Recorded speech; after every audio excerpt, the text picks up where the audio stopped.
नमस्कार, मैं हूं अंकुर और आप देख रहे हैं सत्यहिंदी.com। एक नजर डालते हैं अब तक की सुर्खियों पर।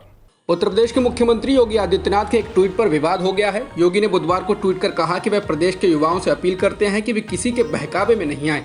आगे उन्होंने लिखा कि आज कोई गलत काम नहीं कर सकता है, जिसे अपनी प्रॉपर्टी जब्त करवानी हो वह गलत काम करे।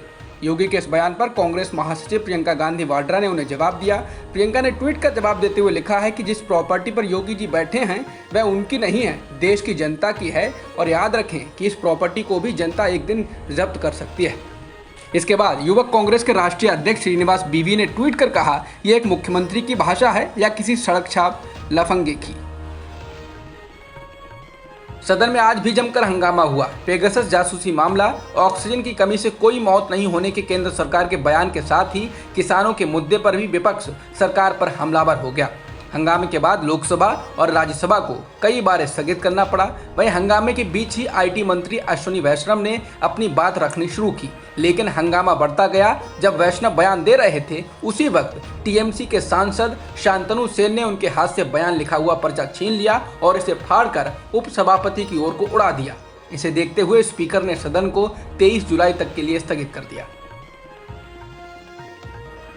सदन में आईटी मंत्री अश्विनी वैष्णव से पर्चा छीनने वाले टीएमसी के सांसद शांतनु सेन ने सदन स्थगित होने के बाद राज्यसभा में केंद्रीय मंत्री हरदीप सिंह पुरी पर उनके साथ अभद्रता करने का आरोप लगाया है। उन्होंने कहा कि सदन की कार्यवाही के बाद अचानक से हरदीप पुरी ने उनको अभद्र तरीके से बुलाया और इसके बाद उन्होंने धमकाया भी और गाली भी दी।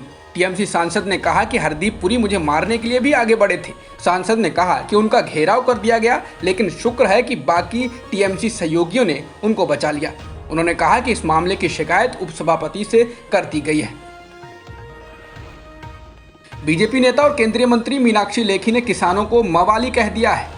दिल्ली में पत्रकारों से बात करते हुए उनसे किसानों से संबंधित सवाल पूछा गया तो उन्होंने कहा कि उन्हें किसान क्यों कह रहे हैं, वो किसान नहीं मवाली हैं। इसके बाद उन्होंने कहा ये आपराधिक गतिविधियां हैं, जो कुछ 26 जनवरी को हुआ वो भी शर्मनाक था। आपराधिक गतिविधियां थीं, उसमें विपक्ष द्वारा ऐसी चीजों को बढ़ावा दिया गया।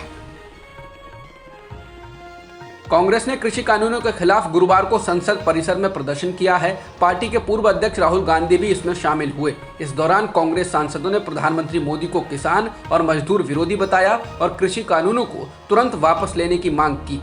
प्रदर्शन में पंजाब कांग्रेस के सांसदों की खासी भागीदारी दिखी, क्योंकि पंजाब में 7 महीने बाद चुनाव होने हैं और वहां कांग्रेस की सरकार है। ऐसे में पार्टी इस मुद्दे पर पीछे नहीं रहना चाहती। आज से किसानों ने जंतर मंतर पर अपने प्रदर्शन की शुरुआत की है, जहां प्रदर्शन के तौर पर किसान अपनी संसद चला रहे हैं। किसानों को हर दिन 200 की संख्या में बसों के जरिए जंतर मंतर लाया जाएगा और यहां पर कोरोना प्रोटोकॉल का पालन करते हुए वे अपनी संसद का आयोजन करेंगे। किसानों का जंतर मंतर पर यह प्रदर्शन 13 अगस्त तक चलेगा। इस मौके पर किसान नेता राकेश टिकैत ने कहा कि चाहे किसी भी पार्टी का सांसद हो, अगर उसने किसानों की आवाज़ नहीं उठाई तो उसका विरोध किया जाएगा। किसान हर दिन सुबह 11 बजे से शाम 5 बजे तक जंतर मंतर पर मौजूद रहेंगे। दैनिक भास्कर और भारत समाचार के ठिकानों पर आयकर विभाग के छापों को लेकर केंद्रीय सूचना और प्रसारण मंत्री अनुराग ठाकुर ने कहा है कि इन छापों से सरकार का कोई लेना देना नहीं है। उन्होंने कहा कि एजेंसियां अपना काम करती हैं, हम उनके काम में दखल नहीं देते। इसके साथ ही उन्होंने कहा कि मैं अपील करता हूं कि किसी भी घटना की रिपोर्ट तथ्यों के साथ की जानी चाहिए, क्योंकि कई बार सूचना की कमी के कारण भ्रामक बातें की जाती हैं। अखबार दैनिक भास्कर और न्यूज चैनल भारत समाचार के दफ्तरों और उनसे जुड़े लोगों के घरों पर छापे की प्रेस क्लब ऑफ इंडिया ने निंदा की है। इसने इसे डराने धमकाने वाली कार्रवाई करार दिया है। देश के ख्यात पत्रकारों ने भी छापेमारी को सच को दबाने का प्रयास बताया है। प्रेस क्लब ऑफ इंडिया ने अपनी प्रतिक्रिया में कहा है कि प्रेस क्लब ऑफ इंडिया स्वतंत्र मीडिया को समाज की सेवा करने के अपने कर्तव्य का निर्वहन करने से रोकने के लिए सरकार द्वारा प्रवर्तन एजेंसियों के माध्यम से डराने धमकाने की ऐसी कार्रवाई की निंदा करता है। छापेमारी के बाद दैनिक भास्कर ने करारा जवाब देते हुए कहा कि मैं स्वतंत्र हूं क्योंकि मैं भास्कर हूं, भास्कर में चलेगी पाठकों की मर्जी। इसके अलावा भास्कर की ओर से एक पूरी खबर प्रकाशित कर बताया गया है कि उनकी किन खबरों के कारण सरकार उनसे डरी हुई है। इसमें भास्कर ने कोरोना की दूसरी लहर के दौरान गंगा में बहते शवों की खबरें, ऑक्सीजन की कमी से हो रही मौतों की खबरें, वैक्सीन की कमी की खबरें और महंगाई जैसे मुद्दों पर पूरे पेज पर छापी गई खबरों का जिक्र किया है। इसके अलावा भारत समाचार की ओर से भी कहा गया है कि वो न डरेंगे और न झुकेंगे।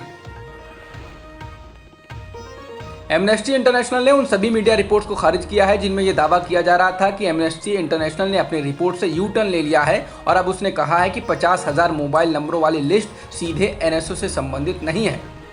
एमनेस्टी ने इन सभी रिपोर्ट्स को खारिज करते हुए कहा कि वो अपनी रिपोर्ट पर अडिग है और ये डेटा एनएसओ ग्रुप के पेगासस स्पाईवेयर के संभावित लक्ष्यों से संबंधित है। एमनेस्टी ने कहा कि सोशल मीडिया पर फैलाई जा रही झूठी अफवाहों का उद्देश्य पेगासस प्रोजेक्ट में किए गए खुलासों से ध्यान भटकाना है।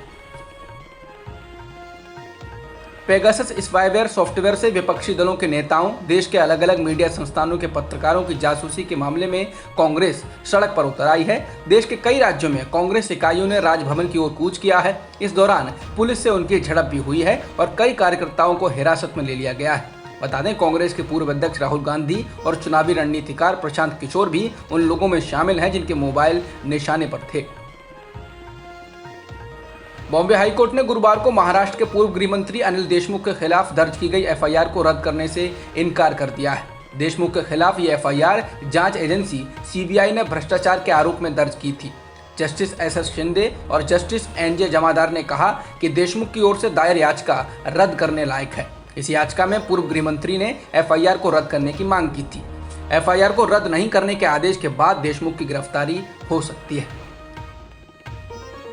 मुंबई पुलिस के पूर्व कमिश्नर परमबीर सिंह की मुश्किलें कम होने का नाम नहीं ले रही हैं। मुंबई के एक बड़े बिल्डर श्याम सुंदर अग्रवाल ने परमबीर सिंह के खिलाफ हफ्ता वसूली का मुकदमा मुंबई के मरीन ड्राइव पुलिस स्टेशन में दर्ज कराया है। मुंबई पुलिस सूत्रों का कहना है कि परमबीर सिंह ने डीसीपी अकबर पठान के साथ मिलकर श्याम सुंदर अग्रवाल से एक केस का निपटारा करने के लिए 15 करोड़ रुपए की भारी भरकम रकम मांगी थी। पुलिस ने इस मामले में 2 लोगों को गिरफ्तार किया है। मामला साल 2016 का है। पाकिस्तान और अफगानिस्तान में लगातार तल्खियां बढ़ती जा रही हैं। अब पाकिस्तान के सूचना और प्रसारण मंत्री फवाद चौधरी ने अफगानिस्तान के उपराष्ट्रपति अमरुल्लाह सालेह को लकड़बग्गा और गिद्ध तक कह दिया है। दरअसल अफगानिस्तान के उपराष्ट्रपति ने 1971 के भारत और पाकिस्तान युद्ध के समय की एक तस्वीर को ट्वीट कर लिखा कि हमारे इतिहास में ऐसी कोई तस्वीर नहीं है और ना ही कभी होगी। हाँ, कल मैं एक बार को हिल गया था क्योंकि एक रॉकेट मेरे ऊपर से उड़कर गया और कुछ मीटर की दूरी पर गिर गया। लेकिन पाकिस्तान के ट्विटर हमलावरों, तालिबान और आतंकवाद इस तस्वीर के आघात को ठीक नहीं कर सकता है। कोई और तरीका खोजिए। जिसके बाद पाकिस्तान के सूचना और प्रसारण मंत्री फवाद चौधरी ने इसके जवाब में लिखा कि अफगानिस्तान के बहादुर लोगों का है, आपके जैसे लकड़बग्गों का नहीं। आपके जैसे लोगों को अफगानिस्तान में या इस इलाके में ही बिल्कुल दिलचस्पी नहीं है। आप एक गिद्ध हैं जो सुरक्षित ठिकानों में उड़ते हैं। अब तक की खबरों में इतना ही। बाकी खबरों के लिए बने रहिए सत्यहिंदी.com के साथ। सत्य हिंदी का ऐप डाउनलोड करें गूगल प्ले स्टोर पर।